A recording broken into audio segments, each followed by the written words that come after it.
mukha kang may sakit. So from transitioning, mag-a-adapt ang katawan mo, mawawala yung discomfort. Ang problem, ang tingin sa'yo may sakit.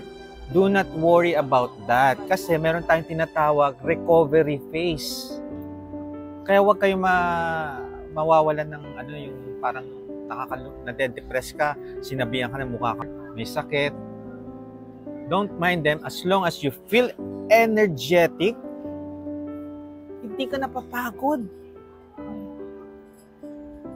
Ibig sabihin, may tama kang ginagawa. Appearance lang tong tinitingnan nila. Wait and see after 1 year, 2 years. Mag-a-adapt yung mga paningin nila kasi sanay sila, puro chubby ang nakikita nila noon. After a year, 2 years, maiinggit na sila. Wow, ang ganda naman ng mo, kutis mo. Wow, ang ganda ng nasusuot mo na ngayon, extra small. Ngayon, ang problem sa mga underweight, do not worry kasi appearance pa rin naman tinitingnan dyan. Once na-address yung ibang mga problem, meron tayong gagawin. Fasting you should be 12 hours only. Yung mga underweight. 3 meals a day.